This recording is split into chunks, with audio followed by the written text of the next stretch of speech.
Oi, eu quero falar hoje sobre um filme que está concorrendo ao Oscar de melhor filme, está concorrendo, na verdade, a um monte de Oscars e está dividindo muito as pessoas, porque embora ele tenha uma série de qualidades e primorosas em termos técnicos, o roteiro e a história em si tá deixando o pessoal com opiniões e sentimentos divididos. Eu tô falando de A Forma da Água.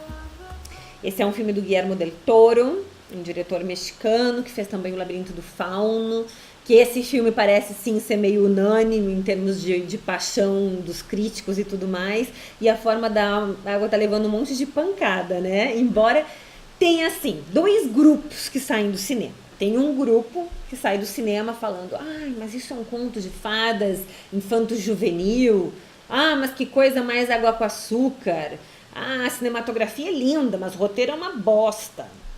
E aí tem um outro grupo que sai assim, em lágrimas do cinema, e dizendo: ai, que história mais linda, o romance mais lindo que eu já vi na minha vida. Eu tô no grupo 2, no grupo que saiu em lágrimas, mas não pelo romance. Então eu quero falar aqui sobre o que eu vi nesse filme que talvez esteja tocando essa parte das pessoas que saem em lágrima e que não tá conseguindo conversar com o pessoal que só olha pro filme como um filme. Também acho que ele não merece um Oscar de melhor filme, mas ele merece receber atenção porque ele faz uma coisa, esse filme. Ele mexe profundamente com questões do nosso inconsciente. Então, quando o filme abre e você vê aquela cena com o narrador e tá tudo flutuando na água. If I told you about her, the princess without voice, what would I say? Já tá ali o aviso. Esse é um filme em que você vai ficar mergulhado na água. A água, que é o grande mar do nosso inconsciente, que nos toma a todos, que na verdade é muito maior do que o nosso consciente, que é, por exemplo, a Petrúcia que tá aqui falando na câmera, né? O meu inconsciente é muito maior do que essa pequena consciência que a gente tem. E o inconsciente é tão fundamental que a gente precisa dormir horas e horas de sono para poder funcionar na consciência no dia seguinte. A gente precisa do mergulho para poder funcionar na consciência. Estar consciente é um super esforço. A gente não se dá conta o quanto é esforçado para poder ficar consciente. Então, esse filme nos propõe um mergulho em questões muito profundas, muito inconscientes. Tanto que o ser envolvido nisso também é aquático. Tudo que é água, tudo que é ligado a peixe tem a ver com questões do inconsciente profundo do ser humano e mexe com questões míticas desse filme.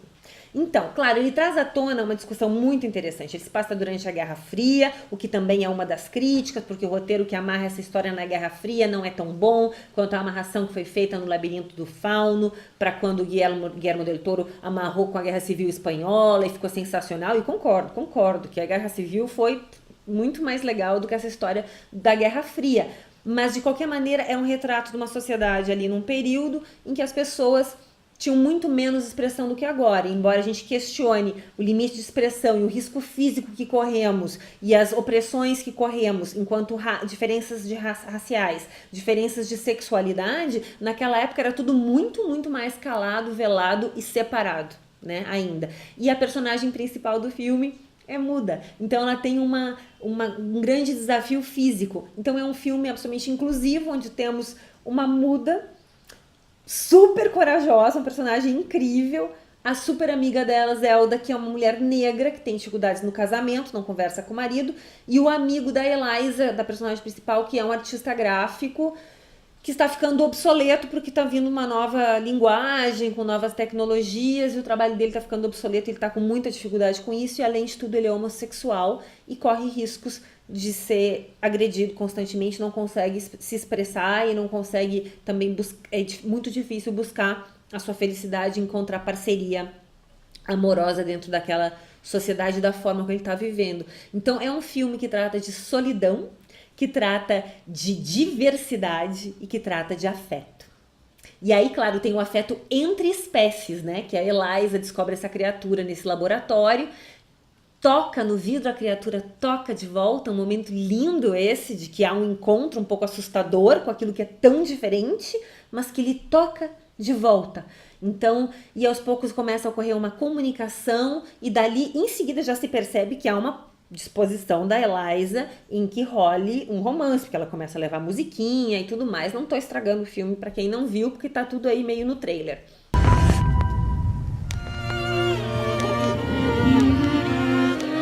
J'avoue, je n'ai bavé pas vous, mon amour. Enfim, vai rolar um romance com essa criatura, mas esse não é o ponto principal para mim. O mais interessante para mim é observar que essas pessoas todas vêm de rotinas massacrantes. Eliza, come on.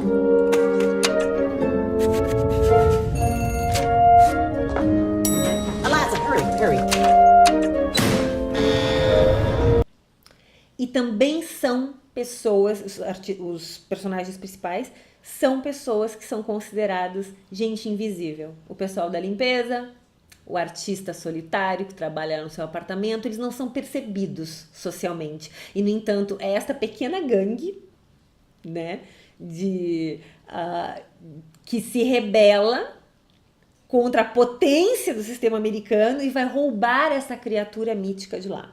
E a criatura mítica que está no laboratório foi levada da Amazônia para lá e é considerada um deus e cultuada como um deus na Amazônia de onde ela foi retirada. This may very well be the most sensitive asset ever to be housed in this facility. Onde eles queriam matar, dissecar, destrinchar, esmiuçar para ver o que ele tem, se tem alguma coisa que se aproveita, se ele é útil para alguma coisa do exército americano, ou se não, é isso. Esmiuçaram, destrincharam, jogaram fora. E é isso que esses personagens que vão lá roubar essa criatura não podem permitir que aconteça. Por quê? Porque eles, ao se permitirem um encontro com a criatura, eles são tocados pelo mito, eles são tocados pela magia, eles são tocados profundamente por algo que é muito incomum, muito fora daquela rotina massacrante. Eles são tocados verdadeiramente pelo sagrado, por mais estranho que ele pareça. E uma vez que você toca o sagrado, uma vez que você toca o mito, você não consegue voltar para sua vida massacrante, fechada, tal como ela é. Algo muda em você. Você não consegue mais levar as coisas da mesma forma de antes. E é por isso que eles se envolvem e fazem algo que o governo russo não consegue. Então são esses três, com a ajuda, claro, do Double Agent que ajuda lá. Eles tiram essa criatura de dentro desse laboratório e não é para ficar com ele. É para devolvê-la, para libertá-la, onde ela não vai ser morta, esmiuçada, massacrada, examinada e levada à sua extinção. Eles veem o perigo da extinção dessa criatura. O mito não pode ser esmiuçado, massacrado. O fantástico não pode ser esmiuçado e massacrado. E esse filme não pode ser esmiuçado e massacrado. Quer dizer, pode, claro, pelos críticos de cinema, mas se você recebe esse filme se permitindo ser tocado por ele, se você chorou nesse filme porque ele tocou, então você não entende que críticas estão fazendo. Porque tudo bem que o roteiro tem problemas, que isso, que aquilo, que aquele outro, mas algo mexeu profundamente. E aí fica muito duro você ler os críticos de cinema esmiuçando e massacrando como o governo americano queria fazer com a criatura. Então quem viu e foi tocado vai querer salvar esse filme. Eu vou querer salvar e proteger esse filme e devolver ele para o mar, devolver ele para o inconsciente, para o meu inconsciente interno, onde ele vai morar para sempre, onde ele encontra águas iguais.